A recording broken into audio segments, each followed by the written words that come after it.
Hi friends, my name is Lauren and welcome to Spoonful of Jelly. And today we're going to crack into week 3 of the Every Bit Counts challenge. I hope you have come along for the last 2 weeks to see exactly what we've been doing in my tiny little kitchen. This week I wanted to address a comment that someone has made. And that comment was, I can't can. And you know what? Canning always seems possible, but for some people it just isn't possible. I want to show you how you can still preserve some food, put it away, in just a little different manner than what you think. So today it is Monday the 14th, and I have already started a batch of corn salsa. I'll show you exactly what it looks like, and I'll give you an alternative on how you can eat this later on. Right now, let's head into the kitchen. Okay, so in this pot, it's starting to heat up. I have corn, garlic, green peppers, red onions, white onions are okay, cumin, some Cajun seasoning, salt, pepper, and this recipe originally calls for cilantro. I don't like to can with cilantro if I don't have to. Red salsa is okay, but I find other textures, it makes it very slimy. And so this is a brine that I made, and it requires for 1 cup of the brine, half a cup of the brine and half a cup of lime juice. So I'm going to go ahead and get that started. Get that all stirred in.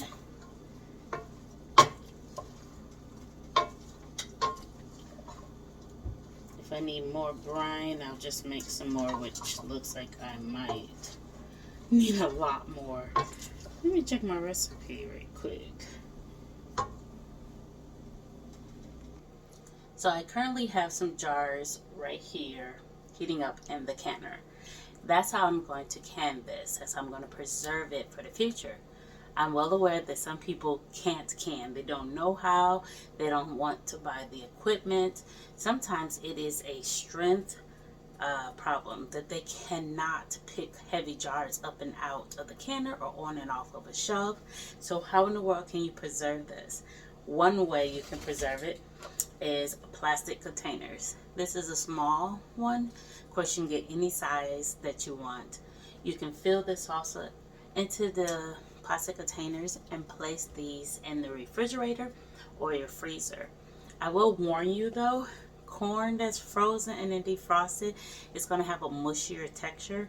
So if you're going to eat this with some chips, that might be okay. But if you wanted to cook it and still have that corn texture there, I wouldn't freeze it and just enjoy it throughout the week that you made it. But if you don't mind that texture, freezing it will be wonderful. The other option you have is plastic bags. This is a gallon size. This is good for storing the whole kernel of corn. But if you wanted to preserve salsas like this, you can still put it in a plastic bag, squeeze all the air out, lie it flat in your freezer until it is completely frozen, and then you can stack them up vertically or horizontally to help save space. Do not try to turn it into a ball. Of course, ball is harder to store in your freezer section. So that's 2 ways that you can preserve salsa. Not just corn salsa, but also tomato salsa. You can preserve sauces in that way. Yes, you heard that right. So later on, I'm going to get into making some applesauce. That will probably be in another, 2-3 weeks. It depends on how soon apples are available where I am. But applesauce can be preserved in plastic containers, just like I showed you, and plastic bags. Same concept, knock out the air, lie it flat until it freezes, and then store them horizontally or vertically. You don't have to can to have food fresh from that particular season available to you for the rest of the year. So I'm going to go ahead and give this corn some time so it can do its thing, and I am going to shuck some more corn.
Good morning. It is Tuesday the 15th, I believe. We have these 3 jars. We're already set. I'm going to get them washed. This is the corn salsa. One thing I did not like about making corn salsa and canning it in the past is the color. The corn was like a white color, and because of the cumin seasoning and the red of the peppers, it turns it this weird brown color. Tastes great, but color wise it's not the prettiest. Doesn't matter. Food for the shelf. Another meal. I got coffee going over my shoulder, breakfast going in front of me, and so we will be making and canning something else today, but I'll go ahead and get these labeled and put away. Today I am going to show you another way to preserve for the winter when you do not or cannot can. And today's specialty is watermelon. So I bought a watermelon about almost a week ago. It's probably about 4 days ago.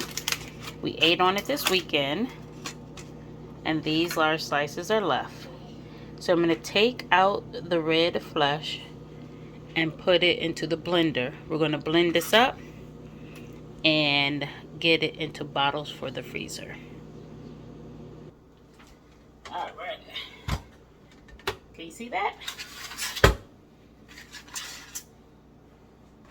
Did you eat a piece of watermelon? Yep, I took it yesterday. You're welcome.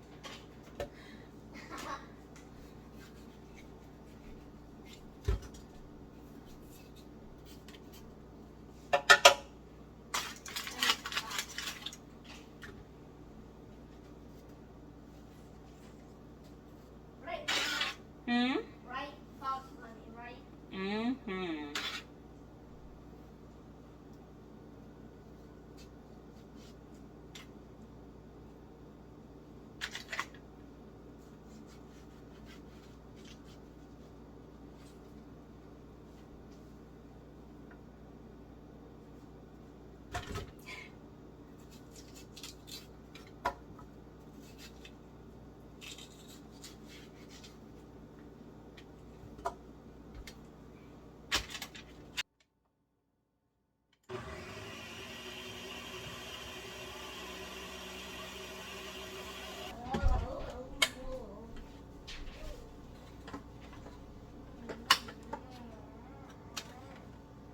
Okay.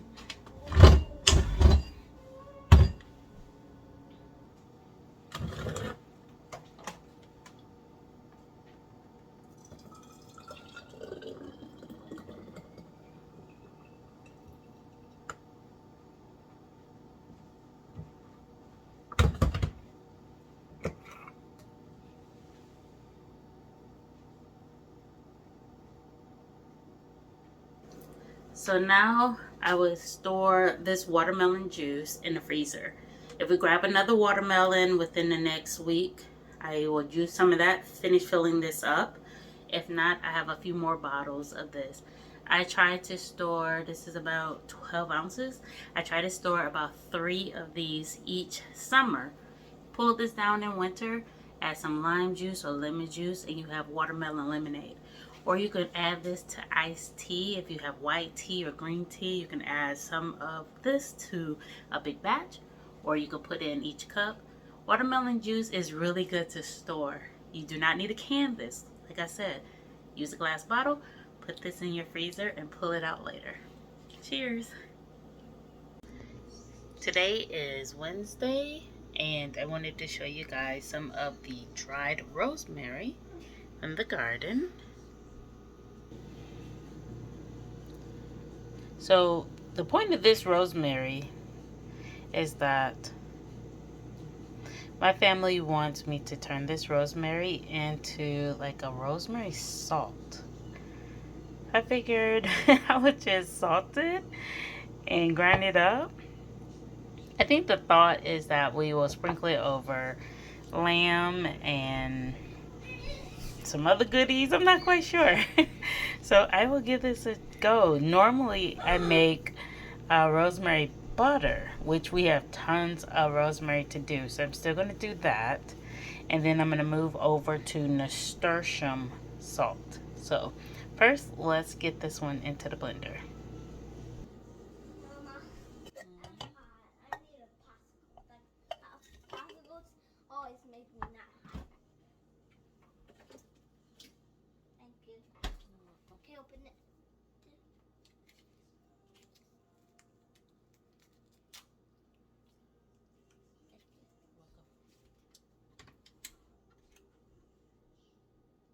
Star to go in the water to the fish. Yeah. Wow.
Mama, do sharks don't like people, Mama?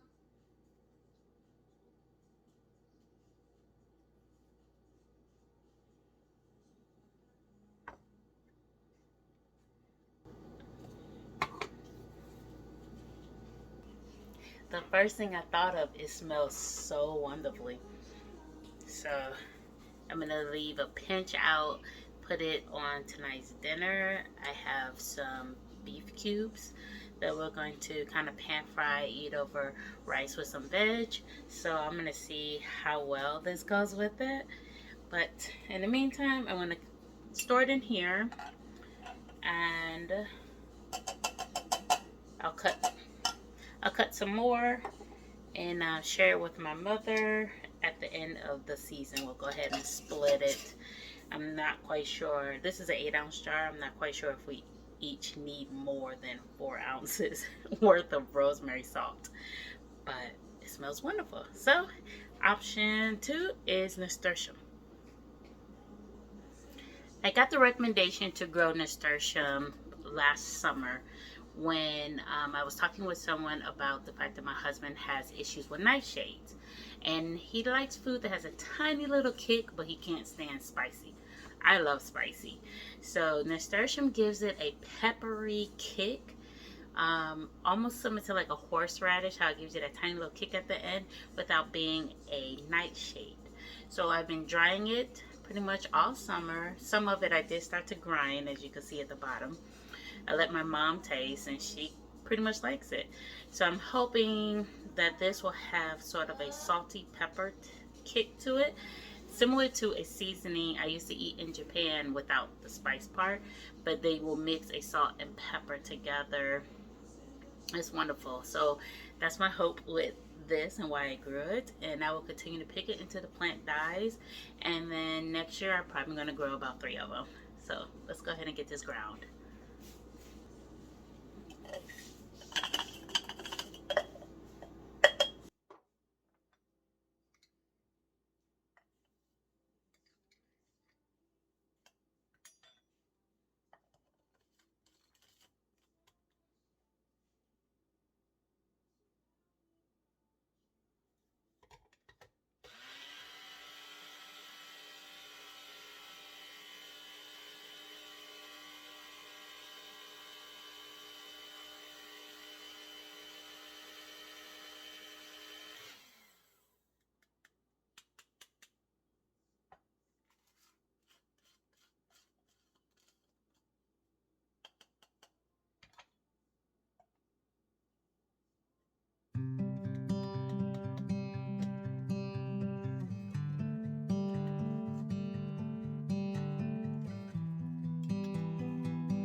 when you do not have a garden, sometimes people forget about the small things that you can grow right on the windowsill, right in a sunny window. And nasturtium being in a pot and rosemary being in a pot can provide you seasonings for your food. So if you ever ran out of something flavorful, you have it growing right there on your windowsill. And you can eat rosemary more than one way. Yes, it's great fresh right into your food, but dried and turned into a salt can make it useful throughout the rest of the year. You can also fold into butters. If I can, I'll show you guys that before the week is over. If not, I'll definitely get into flavored butters. And then of course nasturtium.